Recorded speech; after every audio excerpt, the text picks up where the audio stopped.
Alejandro Gertz Manero, fiscal general de la República, informó en la mañanera de ayer que de acuerdo con las indagatorias que se han hecho hasta ahora, en el rancho Izaguirre no hay indicios de crematorios clandestinos. Desde que se dio a conocer el caso de Teuchitlán, el gobierno ha estado muy preocupado y muy interesado en desmentir la presencia de hornos para negar de manera categórica también que en México haya campos de exterminio. Nosotros tenemos ya en este momento la ubicación. Primero, mandamos a hacer una prueba de la tierra, los materiales pétreos y los materiales de construcción de todo el inmueble para determinar si había habido ahí una huella suficiente para una acción de cremación. No la encontramos. Para nosotros eso no es suficiente. Le hemos pedido a los laboratorios de la Universidad Nacional que sean los que ratifiquen o rectifiquen esta información y es la que yo voy a compartir con ustedes. No hay plazo para esta entrega de resultados. No, tiene que ser inmediato. Y como el propio fiscal reconoció, esta conclusión es temporal, porque aún hace falta que la UNAM revele los resultados de sus peritajes. Pero incluso si se llega a descartar por completo la presencia de crematorios en Teuchitlán, no pueden negarse las atrocidades que sí, hoy sabemos, se cometían en este lugar. El reclutamiento, los secuestros, el entrenamiento, las torturas, la violencia, los asesinatos.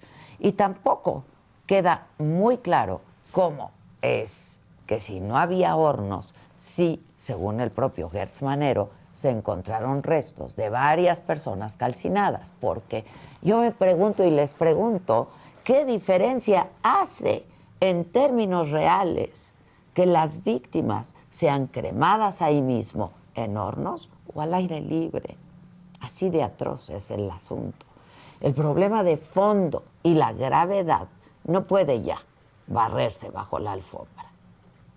Mire, hay varias ocasiones en que se lograron establecer algunos restos humanos.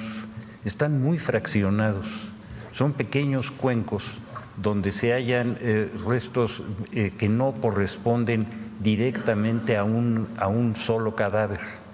Estos restos tienen en algunos casos huellas de algún tipo de cremación.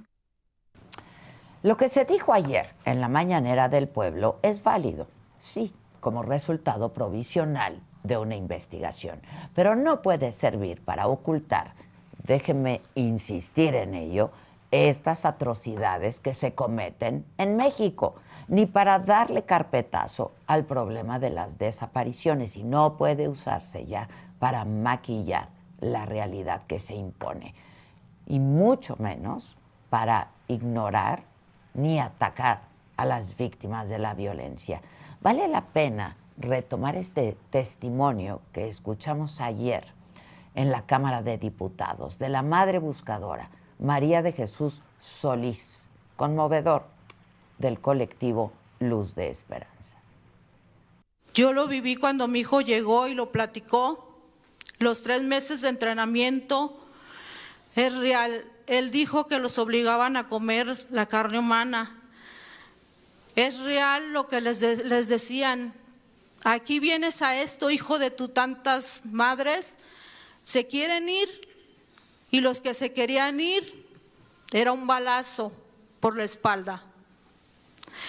Que los obligaron a matarse entre ellos, sí los obligaron a matarse entre ellos. Mi hijo, solo sobrevivieron mi hijo y otro.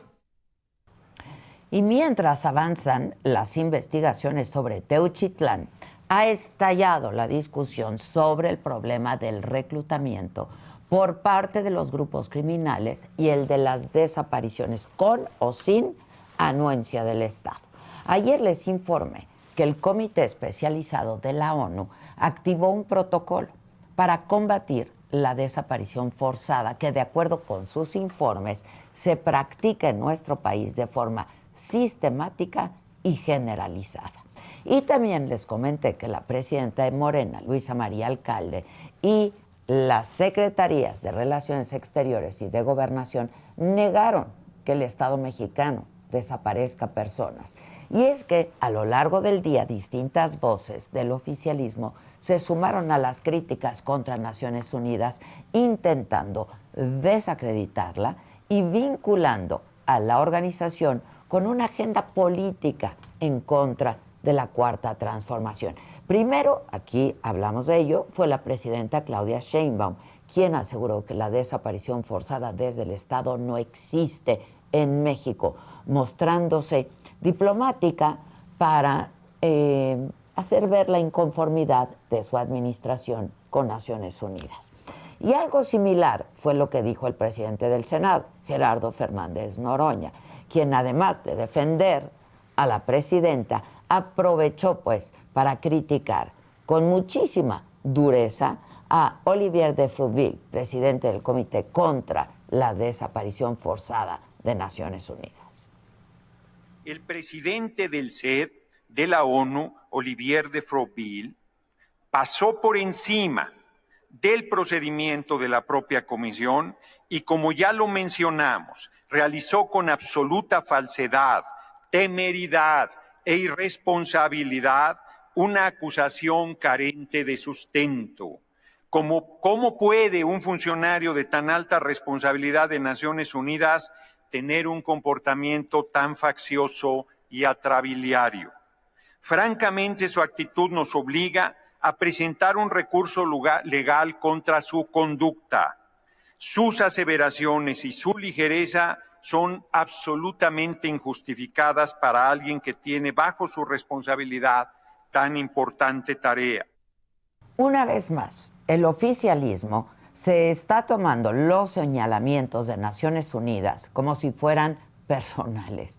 Y es que durante el sexenio de López Obrador se registraron, y lo hemos dicho, 53,000 personas desaparecidas y no localizadas. Esto significa, imagínense nada más, 25 desapariciones cada día. En tanto, durante los primeros 100 días de esta administración, ya se contabilizaron más de 4,000 personas desaparecidas y no localizadas. Esto quiere decir más de 40 al día. ¿Puede el oficialismo garantizar que en estos miles de casos no han intervenido, pero alcaldes, pero gobernadores, policías, funcionarios, miembros de las Fuerzas Armadas o de las fiscalías? ¿Se puede asegurar que ninguno de ellos está coludido con el crimen y que en algunas regiones incluso participan de manera, sí, sistemática en la desaparición de personas? Nadie, o cuando menos nadie que yo sepa, está acusando a la presidenta de desaparecer personas, pero de eso a sostener que el Estado mexicano todo es inocente, hay una enorme distancia. Y otro problema relacionado con el caso de Teuchitlán, que también se ha discutido recientemente, es el del reclutamiento por parte del crimen organizado, sobre todo en el caso de menores de edad. Son muchas las técnicas con las que cuentan los grupos delictivos para manipular y hacer que estos jóvenes se sumen a sus filas. La amenaza, la ilusión de movilidad social e incluso en muchas veces de supervivencia, la manipulación, la cooptación, las grandes cantidades de dinero, la romantización, si me permiten la expresión, de la narcocultura y a veces el secuestro también.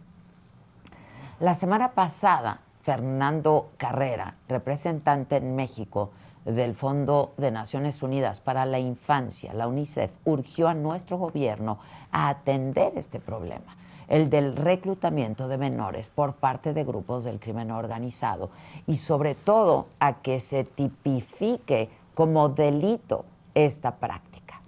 No hay cifras oficiales, no las hay, pero se estima que entre 30 y 460,000 menores de edad forman parte del crimen organizado. Y con uno basta, ¿eh? Pero también dicen que podría haber más de 500,000 de menores susceptibles de ser reclutados. En este gobierno, el gobierno